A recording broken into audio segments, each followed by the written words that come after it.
አምኜ የምነግራችሁ በሞት እንኳን እግዚአብሔርን ክዳ እንኳን ብትሞት ድንግል ማርያምን ከተጠጋች ትነሳለች። አሁን እንግዲህ ሊያማቸው ይችላል እንትና ሰፈር ሰዎች ምንም ማድረግ አልችልም። እውነቴን ነው። ድንግል ማርያምን አሁን ይኸውልህ እግዚአብሔርን ክዳ እንኳን ቢሆን ሲል ተመልከቱ። ድንግል ማርያም ከሃዲ ገነት አታስገባም። በዛው ላይ ይዛችሁልኝ ሂዱ። እሺ የካደ ሰው ገነት አይገባም።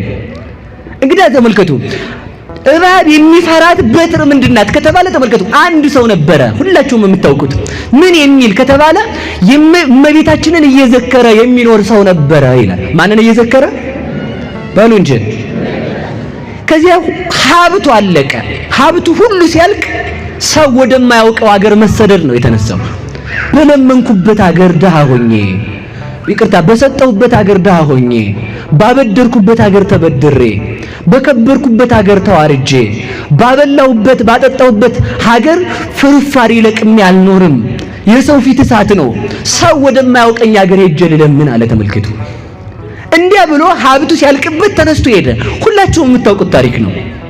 ግን ልነግራችሁ የፈለኩት እባብ እንዴት እንደሚፈራት ነው እየነገርኳችሁ ያለሁት።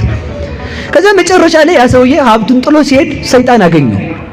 ሰው መስሎ ነው። ተመልከቱ እንግዲህ ወዴት ትሄዳለህ? እንዲህ ያለ ሀገር ምንድን ነበርክ? እንዲህ ያለው ባለ ሀብት ዝርዝር ለሰይጣን መረጃውን ሸር አደረገለት። ከዛ ሰይጣን ያንሰማና እና እንደው ወርቅ አሁን ይሄንን ወርቅ ብሰጥህ ትልቅዬ ድንጋይ አንስቶ ነው ወርቅ አስመስሎ ተመልከቱ ብሰጥህ አትመለስም አለው። ይሄማ እንኳን ለኔ ለልጆቼ ይበቃ አይደል እመለሳለሁ እንጂ አለ።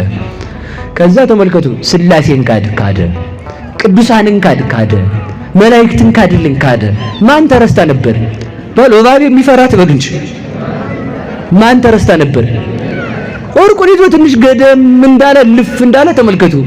አንተ ሰው አለ። እሺ ኧረ አንድ ነገር ረስቻለሁ አለው። ምንድነው የረሳው? ሁሉ ጊዜ ነፍሳትን የምትቀማኝ ወላዲት አምላክ የምትባል ስላለች እሷን ካዳለ። በፍጹም እሷን አልክድም ማለት ተመልከቱ።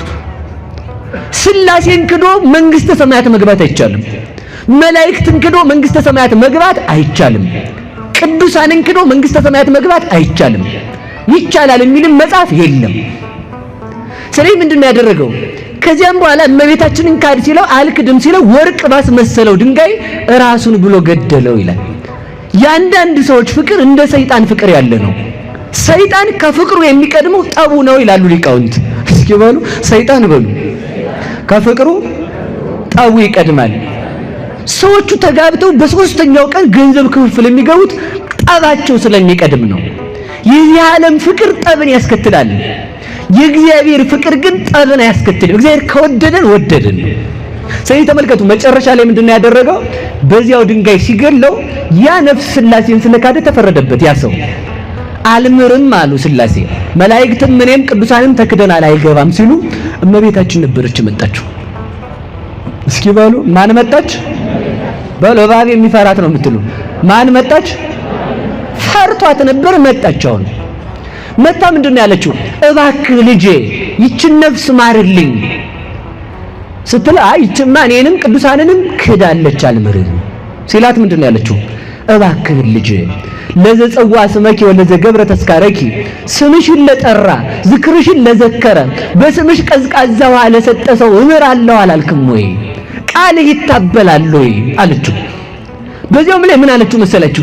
በጠባቸው ጡቶች ብለህ ማረው፣ አንተን በታቀፈ ክንዴ ብለህ ማርልኝ፣ ስላንተ ብለው ባነቡ አይኖች ብለህ ማርልኝ። የኔ እንባ ለሱ እንባ ይሁንለት፣ የኔ ሃይማኖት ለሱ ሃይማኖት ይሁንለት፣ ማርልኝ። የኔ የሱ ክህደቱ የሱ ክህደቱ ቢያጸይፍህም የኔ ማመን ከፍጥረታት አስቀድሜ አንተን በማመን የኖርኩ ስለሆንኩ የኔ እምነት ለሱ እምነት ይሁንልኝ አለችው። ተመልከቱ ለዚህ ነው ሊቁ ሲያመሰግናት ምንድነው ያለ? ለማይዘነከ ብእሲ አባዲ ቤዛ ነፍሱ ነፍሴ እፈዲ አይደል ያለው ደራሲው። ጌታ ወይ ይህ ሰነፍ ዝንጉ ኃጢአተኛ ከሃዲ ሰው ቢያሳዝንም ስለሱ ነፍሴን የነፍሷ ጋር ገያዛት አለችው። ተመልከቱ የዚህን ጊዜ እግዚአብሔር ምንድነው ያላት? ምሬልሻለሁ ነው ያላት። እስኪ በሉ ምሬልሻለሁ። ያው የፈራው ደረሰው። ተመልከቱ። ሰይጣን መናፍቅ ሰይጣን ድንግል ማርያምን ሰዎች እንዳይወዷት የሚያደርገው ለምንድን ነው ካላችሁ መዳናቸውን ሲያሳጣቸው ነው። ከድንግል ማርያም የተለየች ነፍስ አትድንም። አማለደች፣ የሞተውን የተፈረደበትን አዳነችው በምልጃዋ። ድንግል ማርያም ተናግራ ያልተሰማ ማን ቢናገር ይሰማል? ድንግል ማርያም አማልዳ ያልተሰማ ማን ቢናገር ይሰማል? ዘቆምኪ ይመስል በቀልተ አቋቋምሽ ያማረ። ተመልከቱ። በቀራንዮ አደባባይ ብቻውን ቆማ በሱ ፊት ያለቀሰችው እንባ እንኳን ተመልከቱ። ዓለም ተፈጥሮ እስከሚያልቅ ድረስ ሊያነባው አይችልም። ያ እንባዋ ነው የሚያድነን። ያ እሱን ብቻ በማሰብ የኖረው ህሊናዋ ነው ለኛ ቤዛ የሚሆነን። ስለዚህ ተመልከቱ። አቋቋሟ ያማረ ነው። ከልጇ ፊት ስትቆም ከፈጣሪዋ ፊት ስትቆም ልጅ ማርልኝ ብላ እግዚአብሔርን ልጅ ብላ የምትጠራ ድንግል ማርያም ብቻ ናት። እግዚአብሔርን መገብኩህ ብላ የምትጠራ ድንግል ማርያም ብቻ ናት። አንተ ልጅ ነህ ብላ ለእግዚአብሔር ሀገር በእኔ ማኅፀን 9 ወር ከ5 ቀን ተቀምጠሃል ብላ የምትጠራ ድንግል ማርያም ብቻ ናት። ተመልከቱ። ባዘለ ጀርባዬ ብላ የምትለምነው ድንግል ማርያም ብቻ ናት። አንተን በታቀፉ ክንዶቼ ብላ የምትለምነው ድንግል ማርያም ብቻ ናት። ማን ሊለምነው ይችላል? እግዚአብሔር። ሁሉም እኮ ይለምናል። ተመልከቱ። መለመንማ መልአክ ሲለምን አይደል እንዴ? መልአክ ቢለምን አገልጋይ ብሎ ይለምናል እንጂ መለመንማ መነኮሳት ሲለምኑ አይደል? መነኮሳት ቢለምኑ አክሊለ ሦክህን ደፍተን በገዳም ኖረናል ብለው ነው። መላእክት አገልጋይ ብለው ከለመኑ ድንግል ማርያም እናቴ ብላ ትለምናለች እንጂ መነኮሳት አክሊለ ሦክ ደፍተናል ያንተን የስቅላትህን አክሊለ ሦክ በራሳችን ላይ አኑረናል ብለው ከለመኑት ድንግል ማርያም ደግሞ ተመልከቱ አንተን አዝያለሁ ብላ ትለምነዋለች። ለዚህ ነው በእንተ አብራኪሃ እለ ሐቅፋከ ወበእንተ አይዳዊሃ እለ ገሰሳከ አንተን ስለታቀፉ ክንዶቿ ብለህ ማረን። አንተ ስላነቡ አይኖቿ ብለህ ማረን። አንተን ስለሰሙ ጆሮቿ ብለህ ማረን። አንተን ብቻ ልጅ ብላ በጠራችበት ክፉ ነገር ባልወጣ ባንደበቷ ብለህ ማረን። ስላንተ ብለው ስለተንከራተቱ እግሮቿ ብለህ ማረን ስንለው ይሄ ሁሉ መግቢያ ነው። ለዚህ ነው ቅዱስ ዳዊት ምን አለ? እክትዋ ለጽዮን ወቀፍዋ ወተናገሩ በውስተ ማይፈዲሃ ደዩ ልበክሙ ውስተ ኃይላ። ጽዮንን ክበቧት አለ። እስኪ በሉላችሁ ጽዮንን በሉ እንጂ በደንብ ክበቧት። በህንጻውም አውጉ አለ። ተመልከቱ። በህንጻው ማለት ምን ማለት ነው? ድንግል ማርያምን ክበቡና አውጉ ማለት ምን ማለት ነው? አንተን ስላያይኗ ብላችሁ በህዋሳቷ አመስግኑ። አንተን ስለታቀፈ ተመልከቱ። ለስርተ ርእስኪ ስለ ጸጉርሽ ብለሽ ስለ ጸጉሯ አመስግኑ። ለምን? አንድ ቀን እንኳን ገልጣ የማታውቅ ናትና። ተመልከቱ። ላይንትኪ የወደቁትን በሚጎበኙ አይኖቿ ተመልከቱ። የታሰሩትን እንኳን ርግበ ጊዮርጊስ ሐዲስ እንላታለን ቅድስት ድንግል ማርያም። ወገን ብናጣ በብቸኝነታችን ሰዓት የማናጣት ስንቃችን ናት። ሲበሉ በብቸኝነታችን በሉ የማናጣት፣ ኧረ በሞቴ በሉ በብቸኝነታችን የማናጣት እናታችን ናት። ማንም አይኑ ቅዱስ ጊዮርጊስ ምንድን ነው ያደረጉት? ገረፉት። ይሄኛውን ቅዱስ ጊዮርጊስን የልዳውን አይደለም ሌላ ቅዱስ ጊዮርጊስ ሐዲስ የሚባል ነው። ገረፉት።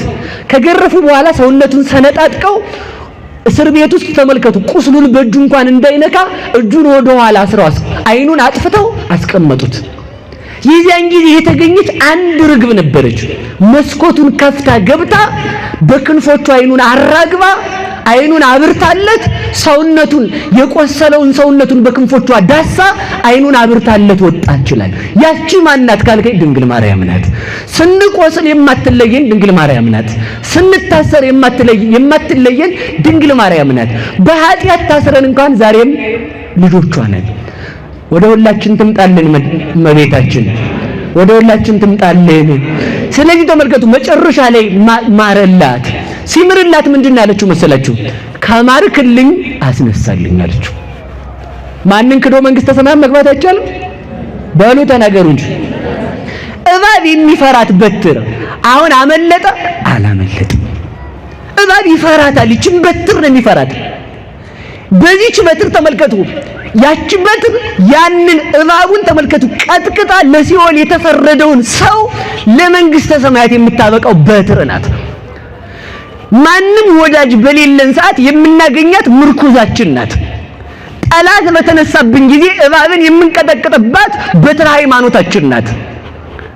ሳንወድቅ የምንመረኮዛት በትር፣ ከወደቅን ከውድቀታችን የምንነሳባት